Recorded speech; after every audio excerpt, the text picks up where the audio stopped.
Hello दोस्तों, level up your life channel में आपका स्वागत है। आज हम बात करने वाले हैं दुनिया की सबसे बेस्ट बुक का, जिसका नाम है डिक्लटर योर माइंड, जिसके राइटर हैं बैरी डेवनपोर्ट और एस.जे. स्कॉट। चैनल पर नए हो तो वीडियो में खोलने से पहले चैनल को सब्सक्राइब कर लीजिए, क्योंकि हम हमेशा ऐसे ही बेस्ट बुक समरी आपके लिए लाते रहते हैं। यह किताब आपको ऐसी आदतें, एक्शन और माइंडसेट सिखाएगी जिसे आप दिमाग को खाली करने के लिए इस्तेमाल कर सकते हैं, जिससे आप फिर से फोकस्ड हो सकते हैं। चलिए पता लगाते हैं कि एक सिंपल, शांत मेंटल जीवन कैसे पाई जाए और कैसे उस समय और इमोशनल एनर्जी को फिर से पाएं, जिसे हमने ज़्यादा सोचने और चिंता करने में खराब कर दिया है। कभी आपने खुद को अपने ख्यालों से घबराया हुआ महसूस किया है, चिंता और परेशानी से जूझे हैं, या सिर्फ अपनी ज़िंदगी के बारे में चिंता करना बंद कर देना चाहते हैं? अगर आपका सवालों में से एक का भी जवाब हाँ है, तो ये किताब आपके लिए है। इस बुक को 4 अलग अलग भाग में बांटा गया है, जो हमारे जीवन के सभी हिस्सों को कवर करती है, जिसमें बताया है कि हमारे दिमाग की डिक्लटरिंग कैसे होगी, मतलब कैसे हम अपने माइंड में अनचाही चीज़ों को निकाल सकते हैं, जैसे डिक्लटरिंग योर थॉट, जीवन दायित्वों, संबंधों और परिवेश को अव्यवस्थित करते हुए अनचाही विचारों को हटाना। ख्याल हमारी असलियत बनाते हैं और हमारी दिमागी हालत पर असर डालते हैं। हालांकि बहुत से ख्याल का होना हमारे दिमाग को भर सकता है। हम खासकर अपने नेगेटिव ख्यालों से प्रभावित होते हैं, क्योंकि जब जब हम उनको दूर करते हैं वो वापस आते रहते हैं। अपने ख्यालों को संभालने के लिए, नेगेटिव ख्यालों से दूर हटने और दिमाग को खाली करने के लिए हमें अपने माइंडफुलनेस पर काम करना होगा।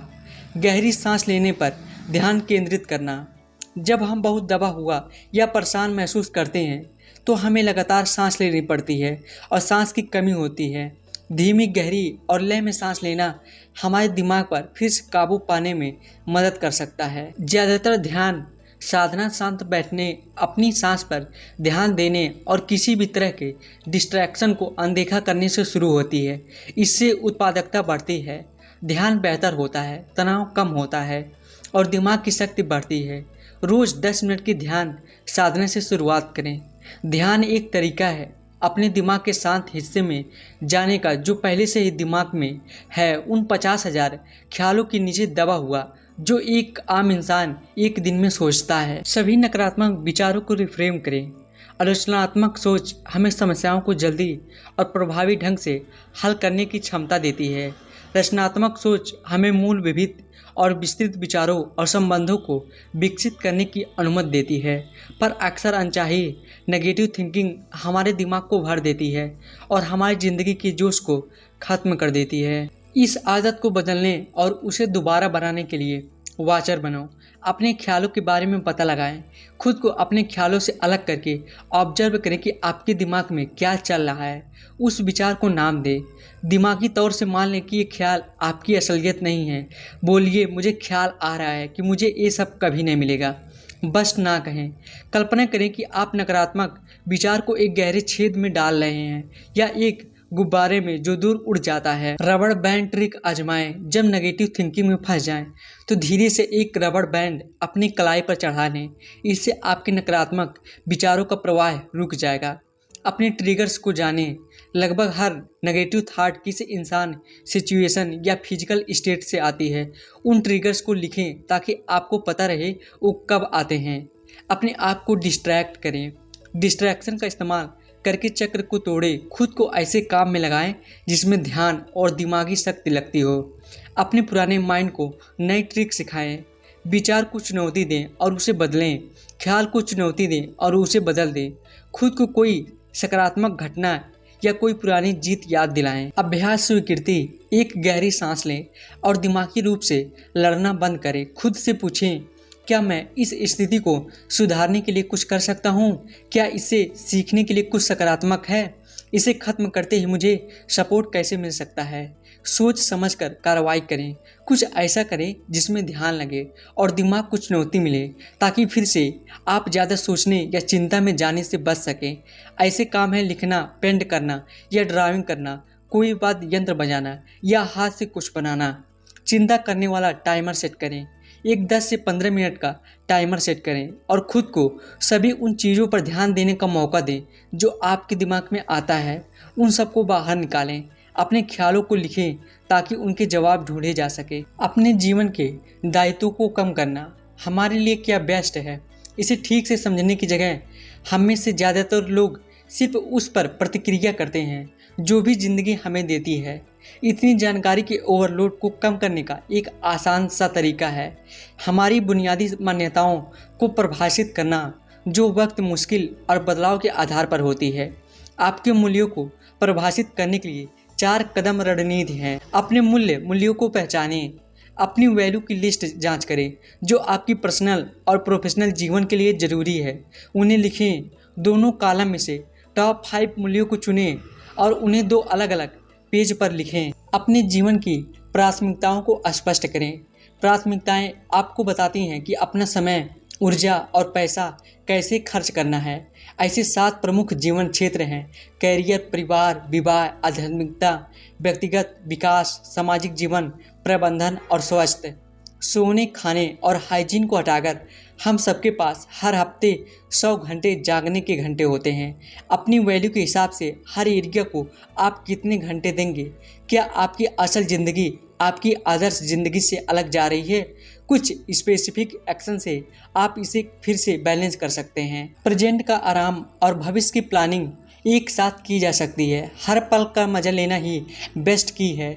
साथ ही अपने भविष्य को बनाते हुए रास्ते के हर कदम का मजा लीजिए। इसके लिए क्वार्टरली स्मार्ट गोल बनाएं, ना कि सालों लंबे गोल्स जो आपको वर्तमान क्षण से भटका देते हैं। स्मार्ट का अर्थ है स्पेसिफिक। 6 सवालों का जवाब देना: कौन, क्या, कहाँ, कब, कौन सा और क्यों।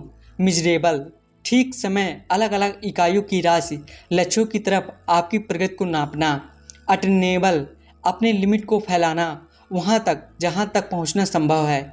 रिलेवेंट: अपनी असल चाहत की धुन में ही सब करें। टाइम बाउंड: अपने लक्ष्यों के लिए स्पेसिफिक डेडलाइन लिखें। कैसे स्मार्ट गोल को एक्शन में बदलें? आपके लिए क्या ज़रूरी है उसे पहचानें। अपनी ज़िंदगी के 3-4 क्षेत्रों पर ध्यान दें। 3 महीने का लक्ष्य पर ध्यान दें। ज़िंदगी लगातार बदल रही है। लंबे गोल्स अक्सर डिमोटिवेटिंग होते हैं। शेड्यूल बनाने के लिए एक साप्ताहिक समीक्षा करें। अपनी प्राथमिकताएं और उपलब्ध समय का ध्यान रखते हुए अपने हफ्ते का डेली एक्शन प्लान बनाएं। अपने गोल पर एक्शन लें। अपने गोल को एक प्रोजेक्ट बना दें। शुरुआत करें एक टारगेट डेट से और फिर पीछे से काम शुरू करें। हर गोल पर कितना वक्त चाहिए होगा। अपने गोल्स को रोज रिव्यू करें, अपने दिमाग में रखें। अपने क्वार्टरली लक्ष्यों का हिसाब लगाएं। खुद से पूछें कि क्या मैंने मनचाहा रिजल्ट पाया है? कौन सी शुरुआत सफल रही, कौन सी नहीं? क्या मैंने इन टास्क को पूरा करने के लिए अपना 100% दिया? लक्ष्यों को अपने जुनून से जोड़ें। जब आप अपनी चाहने वाली चीज़ पर काम करते हैं तो आप अपनी लाइफ के हर हिस्से में एनर्जेटिक महसूस करते हैं, अपनी जैसी सोच वाले लोगों को आकर्षित करते हैं। अपने जुनून को ढूंढने के लिए बताए गए स्टेप को फॉलो करें। आप अपनी ज़िंदगी के हर एरिया में क्या चाहते हैं उसका विजन लिखें। ऑनलाइन पर्सनल असेसमेंट की मदद से खुद की जांच पड़ताल करें। अपनी रुचि वाली चीज़ों के बारे में पढ़ना शुरू करें। कौन सी ट्रेनिंग की ज़रूरत है, सफल लोग, सैलरी फिगर और कितना समय चाहिए होगा, इन सब तक अपनी सोच सीमित रखें। खुद से कुछ ट्राई करें। कुछ दिन के लिए किसी के साथ रहकर काम करें या कोई पार्ट टाइम जॉब करें। सेविंग अकाउंट में कुछ पैसा डालें जिससे ये ट्रांजैक्शन स्मूथ हो। अपने नियोक्ता से बात करके अपनी अभी की नौकरी का हाल निकालें। अपने अनचाहे रिश्तों को तोड़ना: हमारे करीबी रिश्ते जैसे कि हमारे रोमांटिक पार्टनर, दोस्त, परिवार के सदस्य या हमारे सहकर्मी भी जिंदगी की लॉन्ग टर्म खुशियों में भागीदारी देते हैं। एक उच्च गुणवत्ता वाले रिश्ते में शामिल हैं। कनेक्शन को प्राथमिकता देना, खुला संचार, स्वस्थ संघर्ष, समाधान, आपसी विश्वास और सम्मान, साझा हित, भावनात्मक और बौद्धिक इंटीमेसी का स्तर, स्वीकृति और क्षमा, और अंत में शारीरिक स्पर्श। एक अच्छे रिश्ते में ये सब होना चाहिए। ये 4 तरीके हैं जो आपके रिश्ते को बेहतर बनाने और मेंटेन करने में मदद करते हैं, जिसका सीधा और पॉजिटिव असर आपके माइंडसेट पर पड़ता है। नंबर 1, अधिक उपस्थित रहें। एक रिश्ते में प्रेजेंट में रहना और कम इमोशनली रिएक्टिव होना सक्सेसफुल सिचुएशन से निकलने में मदद करता है। इसके लिए समानुभूति से सुनने का अभ्यास करें। अपने विचलित मन से बाहर कदम रखें और लोगों के शब्दों को बिना जजमेंट के सुनें। उनको सुरक्षित और समझे जाने का एहसास कराएं। सोच समझकर बोलें। बातचीत के दौरान अच्छे से ध्यान दें और किसी के शब्दों और एक्शन पर रिएक्ट करने की उत्सुकता पर काबू पाएं। दयालुता का ध्यान करें। दूसरे लोगों के लिए वार्म फीलिंग लाने पर ध्यान दें जो प्यार के लायक है। अतीत के बहुत से ख्याल आपके वर्तमान के लोगों से जुड़े हुए हैं, इसलिए आप अक्सर उन्हें उसी से पहचानते हैं। पिछले नकारात्मक विचारों को साफ करने के लिए आप जो कर सकते हैं उसे हल करें। अपनी भावनाओं और दर्द को बांटें। दूसरों का नज़रिया सुनें। माफ़ी दें, माफ़ी मांगें और रिश्तों का विषय चर्चा करें। अपनी कहानी को चुनौती दें, अपने नज़रियों को ही चुनौती दें। अपने साथी के साथ माइंडफुलनेस आपके इमोशन को नकारने या दबाने के बारे में नहीं है। ये अपनी भावना और अनुभव को काबू करने और मान लेने के बारे में है। ये आपके पार्टनर के साथ आपका रिश्ता मजबूत कर सकता है, साथ ही आपकी ज़िंदगी का स्ट्रेस भी कम कर सकता है। प्रतिबद्धता बनाएं और संप्रेषित करें। अपने साथी के साथ माइंडफुलनेस की आदत रोज़ अभ्यास करने के बारे में बात करें। भावनात्मक रूप से मौजूद रहें। दर्द के लिए भावनात्मक रूप से खुले रहें। सहानुभूति दिखाएं और अपने पार्टनर के शब्दों और बॉडी लैंग्वेज को वापस रिफ्लेक्ट करें। बचाव के बिना सुने, सक्रिय रूप से सुने। बिना अपना जवाब और बचाव तैयार किए अपने रिएक्टिव इमोशन का पता रखने पर उन पर एक्ट ना करें। संघर्ष के भीतर सबक तलाशें। लड़ाई या टकरार में भी सबक को ढूंढें। कुछ खास लोगों को छोड़ दें। वो यूनिवर्सल थीम जब गुड बाय करने का वक्त आ जाता है। बोलकर इमोशनल या फिजिकल अब्यूज, लगातार बेईमानी, वफादारी न करना या जहरीलापन, मूल्यों से भटकना, लायक न होना, अपरिपक्वता, भावनात्मक रूप से हेरफेर, गैर जिम्मेदार होना, अनसुलझी या ठीक न किए गए दिमागी परेशानियाँ, लत लगाना, ड्रग्स, शराब, सेक्स, जुआ, अश्लीलता, बात न करना, परेशानियों को चर्चा न करना या रिश्ते में निवेश से मना करना। खुद को एक दर्दनाक रिश्ते से निकालने के लिए इस इंसान के बिना जिंदगी की पॉजिटिव चीज़ों के बारे में सोच सकते हैं। क्या होगा जब आपको इस इंसान के साथ होने वाले मुद्दे का सामना नहीं करना पड़ेगा। गुड बाय करने के बारे में सोच सकते हैं। हो सकता है वो आपको नुकसान पहुंचाने की कोशिश करें कि आप जा सकते हैं। आपको अपने प्लान के बारे में अपने कॉमन फ्रेंड्स, फैमिली या थेरापिस्ट से बात करनी चाहिए। अलविदा के असली मतलब को परिभाषित करें। किस तरह की बातचीत आप उनसे रखना चाहेंगे और कितनी दफ़ा। आप अब उनसे क्या सहन नहीं करेंगे। बिना दोष डाले अपने इरादों को बताएं, छोटा करके समझाएं और अपनी भावना पर उनकी गलतियों से ज़्यादा ध्यान दें। मान लें कि ये एक प्रक्रिया हो सकती है। ये शायद ही आसान या बिना दर्द के होगा। अगर ये ही आपके लिए सही तरीका है तो खुद को ये स्लो तरीके से करने की परमिशन दें। अपने परिवेश को अव्यवस्थित करना। हमारी सराउंडिंग हमारी ज़िंदगी की क्वालिटी पर असर डालती है। अक्सर हम नासमझ कामों में फंस जाते हैं क्योंकि हम सब अपने सामने जो होता है उस पर प्रतिक्रिया करते हैं। दिमाग के स्पेस को खाली करने के लिए अपने घर को सरल बनाएं। दिन में सिर्फ 10 मिनट अलग से बैठें और कुछ ही हफ्तों में आपका घर बेहतर हो जाएगा। पास्ट को जाने दें और उन फिजिकल सामान को भी जो आप पर बोझ डालते हैं। अपने डिजिटल जीवन को सरल बनाएं। दिन भर की अपनी डिजिटल गतिविधियों पर ध्यान दें। कहाँ और कैसे आप कट करना शुरू कर सकते हैं। अपने ईमेल इनबॉक्स, डेस्कटॉप आइकन को खाली करने और अपने फाइल्स और डॉक्यूमेंट को भी ठीक से रखने का वक्त दें। अपनी गतिविधियों को सरल बनाएं। व्यस्त रहना आपके दिमाग को भरता है। मान लें कि काम भी ज़्यादा हो सकता है। अपने शेड्यूल को खाली करने के लिए रोज़ के कामों को प्राथमिकता दें, ना कि सबको करने की कोशिश करें। बिना गंभीर नुकसान के अपनी प्रतिबद्धताएं करें। रोज़ के 3 जरूरी गोल्स पर फोकस करें, पर ज़्यादा इरादे, वक्त और ध्यान के साथ। कुछ ना करने के लिए भी वक्त निकालें। शांत रहें और कुछ ना करें। काम को समय पर छोड़ दें। अपनी ओवरटाइम करने की आदत को कम करें। हफ्ते में 1 दिन या वीकेंड बिना किसी इंटरनेट कनेक्शन के बिताएं। एक चुनौती या कौशल पर काम करके ध्यान की ताकत को हासिल करें। डिस्ट्रैक्शन हमारा वक्त और मोटिवेशन चुरा लेते हैं और ज़्यादा करने के लिए हमें चिंता में जकड़ लेते हैं। सोने से पहले और उठने के बाद सबसे पहले अपने दिन के 3 सबसे ज़रूरी काम तय करें और पूछें कि वो ज़रूरी क्यों हैं। हर काम को छोटे काम में बांट लें और पता लगाएं कि उनमें कितना वक्त लगेगा। इन कामों को अपने दिन के सबसे प्रोडक्टिव हिस्से में शेड्यूल करें ताकि आउटपुट ज़्यादा से ज़्यादा आए। काम के लिए बैठने से पहले आपके पास सब कुछ होना चाहिए, जैसे कॉफ़ी, पानी, स्नैक्स, एक संगठित डेस्क। बिना रुकावटों के काम करें। अपना फ़ोन ऑफ कर दें, नोटिफिकेशन बंद कर दें और दरवाजे पर डोंट डिस्टर्ब का साइन लगा दें। 25 मिनट का टाइमर लगाकर पूरी लगन से काम करना शुरू करें।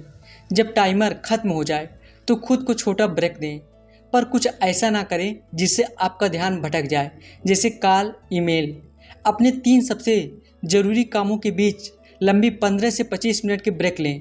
उसमें एक्सरसाइज, मेडिटेट और बिना स्ट्रेस वाली बातचीत करें। बिना सोचे समझे काम, जैसे कि आसान कागजी काम, आयोजन आपके दिन के सबसे कम उत्पादक वक्त में होना चाहिए।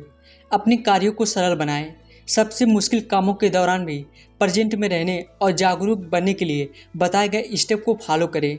खाना खाएं, खाने का स्वाद लें, पूरी डाइजेशन और न्यूट्रिएंट्स के साथ। अपना घर साफ करो, इसे करने पर ध्यान दें, ना किसी और से करवाने पर।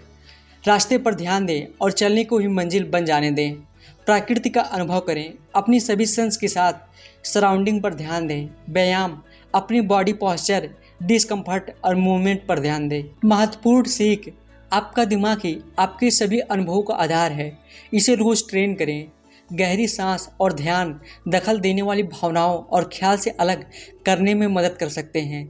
चार्ज अपने हाथ में लेने और ख्यालों की ताकत पर काबू पाने के लिए उन्हें चुनौती दें, उनमें दखल दें और फिर से बनाएं। प्राथमिकताएं और बुनियादी मूल्यों के आधार पर लक्ष्य निर्धारित करें ताकि आप सक्रिय बने रहें। अपने रिश्तों में माइंडफुल और प्रेजेंट में बने रहें ताकि बहुत से उलझन और स्ट्रेस से बचा जा सके। अपने घर और डिजिटल दुनिया को आयोजित रखें ताकि डिस्ट्रैक्शन दूर रहे, जो आपको आपके मूल्यों, प्राथमिकताओं और लक्ष्यों से दूर खींचते हैं। तो दोस्तों, उम्मीद करता हूँ इस बुक समरी से आपको जरूर कुछ न कुछ सीखने को मिला होगा। और ये बुक समरी आपको कैसी लगी हमें कमेंट में लिख के बता सकते हैं। उसके बाद मिलते हैं नेक्स्ट वीडियो में एक और बेस्ट बुक समरी के साथ। Thank you so much.